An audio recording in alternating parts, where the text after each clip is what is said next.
ng payo at susubukan natin lutasin ang kanyang dinadala sa buhay. Okay. Ay, oh. Parang bago ito. Parang envelope, ha? Oh. Oh. Susa. Oh. Tignan mo nga naman. Wala ka sa lugar eh. Oh. Grabe, may pagkanto na dati. At papuntan lang tayo. Dear Mindy. Mamaya, nakasipwede siyang gawin ano eh. Ano? Ikaw na. Dear Mindy, 7 months na kaming hiwalay ng BF ko. 7 years din na rin kami. Ako ang may kasalanan. Ako ang nagpatuloy sa kanya dahil sa problema ng sa family ko. Right now, andito ako sa Kabahan interview. Ex-boyfriend ko ay nasa Pinas. After the breakup namin, ay nabalitaan ko na may clear close ng bago. Until now, mahal ko pa din siya and the sisters also better than he still loves me kasi natin daw ito ex ko sa kanila. Going back to the Philippines on October 31st for vacation.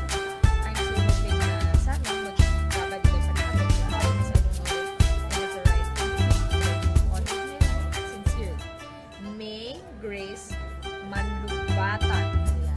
Ate May, alam mo kasi, actually feeling ko wala ako sa lugar para magpayo sa mga ganitong klaseng problema dahil hindi ko pa naman na-experience sa mga ganitong bagay. Pero hindi ko alam naman ako na hindi ko na kailangan na ma-experience lahat ng bagay para hindi ko tayo pa. Pero kasi ayan, 7 years na din kayo, ang tagal din nun. So parang hirap naman na parang, alam niyo yun, you set aside nila ng relationship nyo, yung pinagsamahan nyo for 7 years and 7 months na kayong wala. Maaari kasi na kung sinasabi mo na mahal ka pa rin niya, na mahal ka niya, ay maaaring naghanap siya ng pantakip butas, maaaring sobrang nasaktan siya sa breakup niya, tulad ng sabi mo, ikaw ang nag-break sa kanya. So kung hindi siya pabor, di ka maaaring nasaktan siya ng sobra at naghanap siya ng, alam mo yun, ibang pagkakaabalahan, ibang pagkakaabalahan. Parang butas ba? Yung gano'n. So siguro nahanap niya yun sa ibang babae para hindi siya masaktan, tingin na kasi siguro mag-compensate ng sakit yung pagmamahal ng bagong babae dun sa sakit yung nangyari sa kanya. Pero ayan, alam mo, actually nahirapan ako dito. Should I move on with my life? Actually, itry mo muna ulit na, alam mo yun, sa inyong dalawa kasi baka mag-work. Mag-usap muna kayo pero syempre ayaw mo din naman na makimess up dun sa relationship niyang bago. Nahirap actually. Ang hirap mo ganito, bakit tayo kami ganito? Kaya sabi ko, kasi ako nga, hindi ako dyan sa relationship. 1 hour. Sorry. So yun, kausapin mo muna. Pag uwi mo dito, pag uwi mo galing ka sa subukan mo muna kausapin at tignan mo kung maayos pa ang mga bagay-bagay. Pero matanong ko lang, bakit ba nakipag-iwalay? Ano bang problema ng pamilya mo? Ganun ba siya kalaki para ano yun? Para tapusin mo yung 7 year na relationship mo with your boyfriend? So yun, kausapin mo. Unang-unang muna sa lahat ay siguraduhin mo kung settle the right problem with your family. Kasi, malay mo, usapin mo yung boyfriend mo, yung ex mo, tapos magkaayos kayo. Tapos hindi ko pala settle yung problema sa family. Tapos gano'n na naman, mag-iwalayan ako, may problema na. Ang hirap mo gano'n. So, isa-isa yung settle siya. Huwag sabay-sabay. Right there sa family, and then after that, subukan mo na kausapin yung boyfriend mo and to patch things up. Gano'n. Pero kasi may jowa na siya eh. May jowa na yung boyfriend eh. Pero mahal pa rin daw siya ng boyfriend. Anong ex niya? Hindi, mahal pa siya ng ex niya, pero meron na bagong girlfriend ng ex niya. So, ano na lang gagawin din sa girlfriend? Sasabi na lang, gano'n na lang yun. Paano naman din sa part ng babae? Diba? Na hindi alam, paano hindi alam ng babae na meron ka ng ganyang passing na. So, mahirap din. Mahirap sa part ng lahat. So, para maayos mo mo muna yung problema mo sa pamilya mo, and then subukan mo siyang kausapin. Pero, huwag yung may agenda na gusto mo siyang balikan kasi respeto na lang din dun sa babae, diba? Respeto na lang kasi ng babae.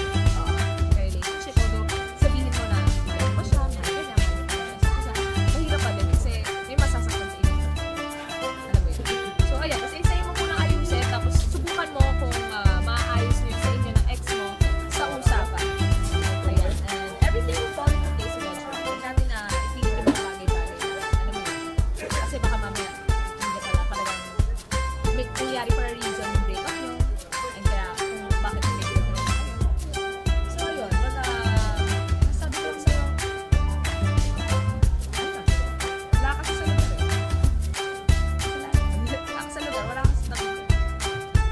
Ayan. Usap na lang kayo, ayusin mo yung problema mo sa family mo. Tapos saka ako sabi, ex-boyfriend mo, pero huwag mo sabihin sa kanya na hiwalay niya yung girlfriend niya. Kasi pera lang dito sa babae. Babae ka din. Pwede nyo rin yung sarili mo dito sa lugar